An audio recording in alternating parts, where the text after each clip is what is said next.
Beard Wizard family, welcome back to Battle of the Retro American Beers, the finale of the long-awaited finale of the long-running beer review show that I've been doing for a while now, and it kind of stalled out a couple of times, and there's a reason for that. But we're going to get into that shortly after the rest of the intro. I am your host, Beard Wizard Man, also known as Trevor on social media. Links to all of which you're going to find in that video description below, including ways to support this channel, like clicking that red subscribe button, getting us to 7,500. We recently crossed the smaller milestone of 6,500, so thank you so much. Well on our way to 7,500.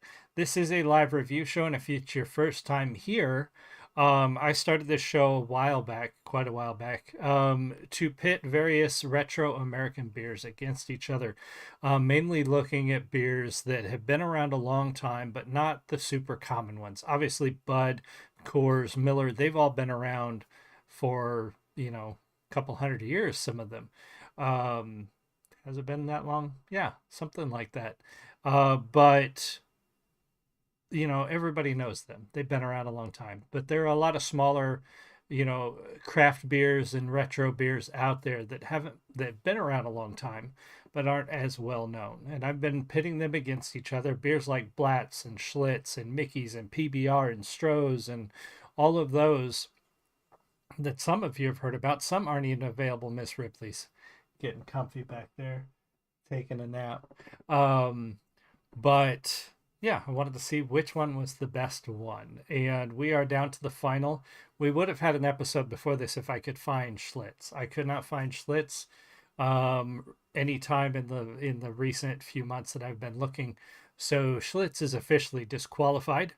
And we are going to have the final episode pitting Stroh's against Mickey's. Wes from Dragonfire Entertainment recently picked up a Spaceballs inspired beer from Big Grove in Iowa City. Interesting. Well, I'll have to definitely let me know how it is.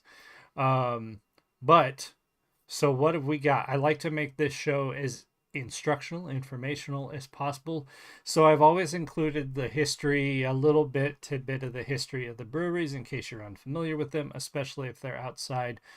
Some of the stuff's not available all over. So to give you a little bit of background, I like to bring up the history before we get into the actual beers. It's not just me tasting beer and telling you which one I like. Julie, welcome. My beautiful wife has popped into the stream as well. So first up, we have Stroh's.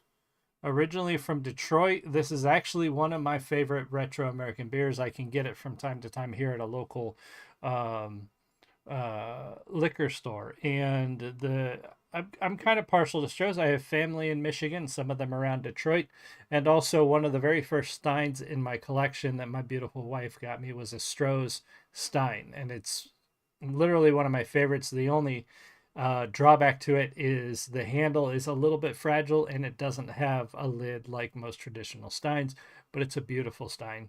You'll see it during my Christmas beer specials when I use my entire stein collection. But Stroh's is kind of why I'm partial to that one. They are facing off against Mickey's, who made it to the final. Would have been pitted against Schlitz, but Schlitz got disqualified. So we've got Mickey's, which is a malt liquor, slightly different than a beer, but it makes the cut as far as the criteria of what we're looking for. So Stroh's Brewery has been around since founded in 1850. They've been around for 175 years, originally founded in Detroit, currently owned by Pabst in the United States. Canada, it is owned by Steelman Breweries. So Stroh's has been around a long time, and like a lot of these older beers, it was picked up by Pabst, which I think also owns Old Style, Old Milwaukee. A bunch of these older beers was actually picked up by Pabst. Now Mickey's, oh, it wants me to enter my age. Welcome to the like it really matters because you're not verifying it. Don't verify it. We don't want to go that route. That's a whole ball of wax we don't want to talk about right now. But the history of Mickey's, they've been around since 1962, so not quite as long. They're out of Evansville, Indiana originally. The Sterling Brewers Incorporated Packaged in both cans and bottles. It's most well known by its beehive shaped waffle pattern 12-ounce bottle, sometimes called the grenade. You can see why. It is actually a malt liquor, but it is one of the more well known, kind of falls into that beer category. Um, so it fits the criteria. Wes always loved the image riddles. I know the image riddles and the Mickey caps are wild. Julie, I'll let Julie answer that.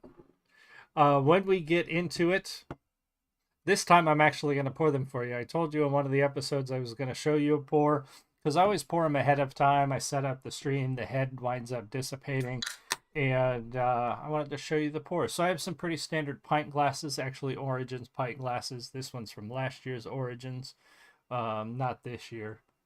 So pouring against the side about halfway before you tip it up is my preferred method. It's actually the method I learned pouring beer at a German beer hall. You want to open up the flavors, you want to get the carbonation going so that you get the effervescence, the smell, and the flavor of the beer opened up. So that's our Stroh's. Nice head on it, nice amber-ish, not really amber, more of a gold color. And that's what we would expect from our Stroh's. It's a pretty standard American lager. I'll show you the image thing too once we get in there.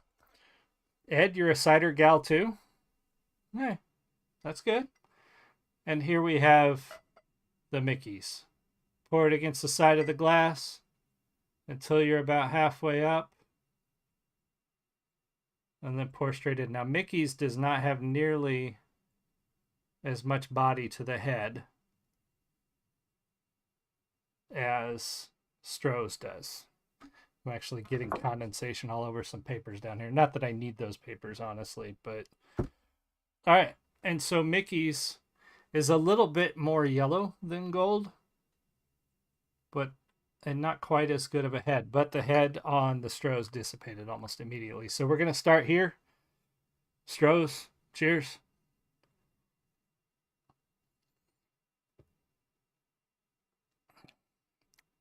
Good. I like Stroh's. It's got a smooth flavor.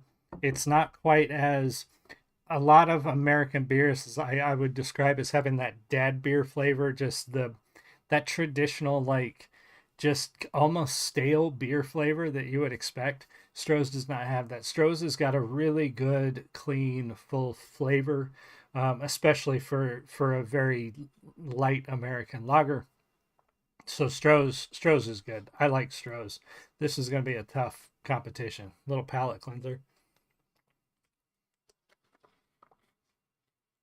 Now, my friend Jeremy, who's playing the home game, I have a suspicion of which one he prefers. We'll see if we come to the same conclusion.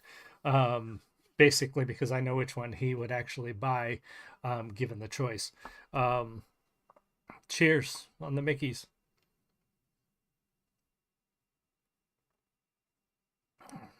Mickey's a little more carbonated, not quite as smooth. And it is a green bottled beer, though it doesn't have quite the skunkiness that you would expect from a lot of green bottled beers.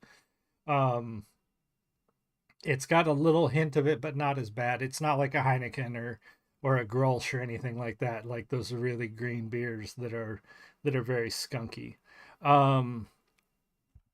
Honestly, not as much flavor. It's a little smoother. It's not as much flavor for me, I don't think, than the Stroh's, but we're going to cleanse that palate and go back.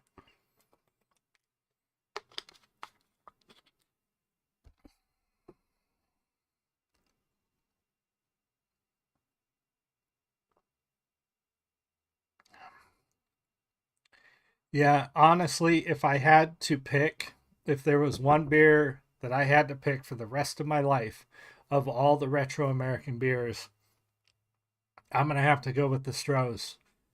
Maybe it's my German bias, maybe it's my Michigan bias, but it's honestly got a little more flavor. It is something I could see myself drinking every day if I needed to. If somebody said pick one for the rest of your life, this is the one I would pick. Honestly, there are better beers out there than Stroh's.